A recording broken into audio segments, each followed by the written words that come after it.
Younger gamers won't quite understand the allure of the original Operation Wolf, but it's a landmark in the sea of early arcade classics. Nestled in a smoky room surrounded by the beeps and bloops of the other machines, the catacomb of the dollar changes spreading out quarters. The machine made an instant impression with a fake UZ bottle in, pointed at the screen, wrapped in a garish camouflage with an art reminiscent of the sun-faded VHS boxes for tapes that kiddos were forbidden to rent. It just called out for the gamers looking for something more intense and visceral. Even throughout, we didn't have the vocabulary to express the thought. The military-themed first-person rail shooter was also in-game's first experience with the forced feedback, as the gun would judder and spit in the hands while moving down the kidnappers and heavy loaders that dare to think about shooting back. It was the pure adrenaline and overstimulating blast to the senses. My parents really should have paid closer attention instead of handing me some quarters in exchange for being left alone while they shot. It's the memories that make of the idea of the resurrection of the long-term title series so interesting. The cool thing is Operation Wolf Returns first mission VR actually delivered the goods. As a real shooter, there isn't a ton of plot to dig into. The player is a combat specialist assigned to go on the man-hostage rescue mission in some unspecified tropical country. It's basically asking the players to step into the shoes of Schwarzenegger's characters from Commando or Enter the Matrix, to fill the bad guys with the speed holes while avoiding hurting the hostages. Hitting and hostages harm a player health, which could be made into a philosophical essay of the representation loss and moral caused by collateral damage in the early digital media. To accomplish the mission, the player is given access to the 4 primary weapons: a shotgun, an assault rifle, a series called Classic UZ, and a pistol with unlimited ammo. The player can also toss a limited number of grenades. There are also a couple of limited bonus weapons to add explosive firepower. Reloading is simply a matter of pointing down. Also, medkits can be used with the press of a button. Their basic system does a great job of keeping players' options open while being quick to access something that serves the fast pace of the game. An astute person might know that the 2 of the weapons are classically intended for two-hand use. Operation Wolf Returns doesn't skip this, which while sounding odd at first, two-handed weapons in VR tend not to be great, with the exception of the bow and arrow. The development actually got it right.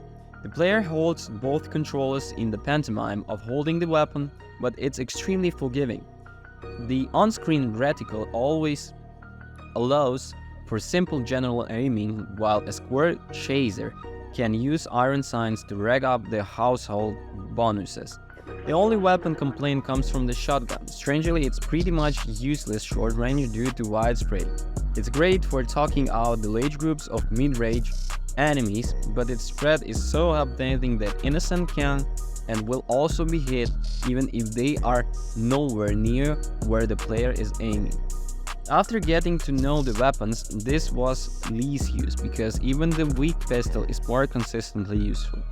Overall, this is a short game, stemming from the fact that the direction of the arcade shooter, while the briefly of the levity can be frustrating, and the game actually serves as in the purpose well.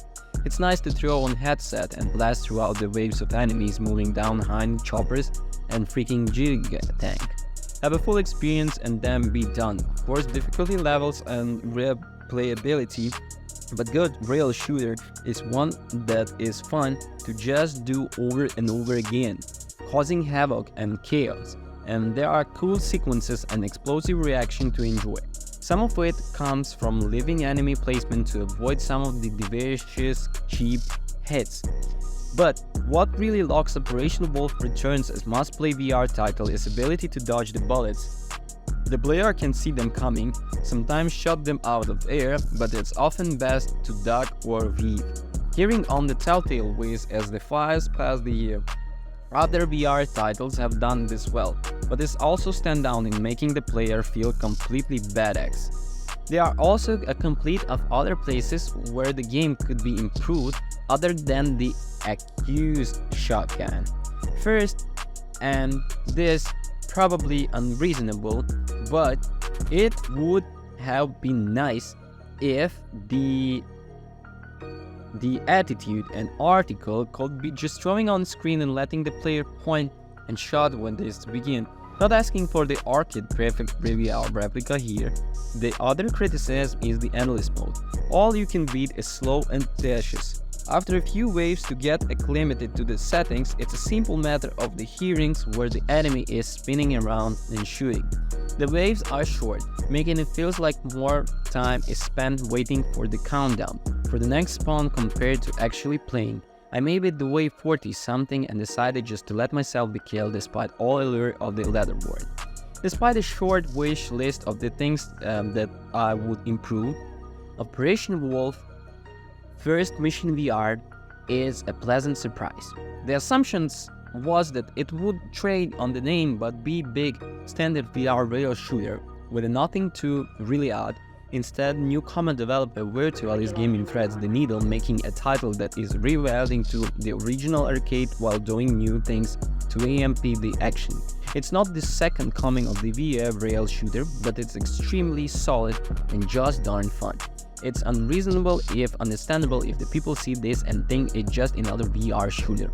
But the game is reminded that well made, sometimes simple is better.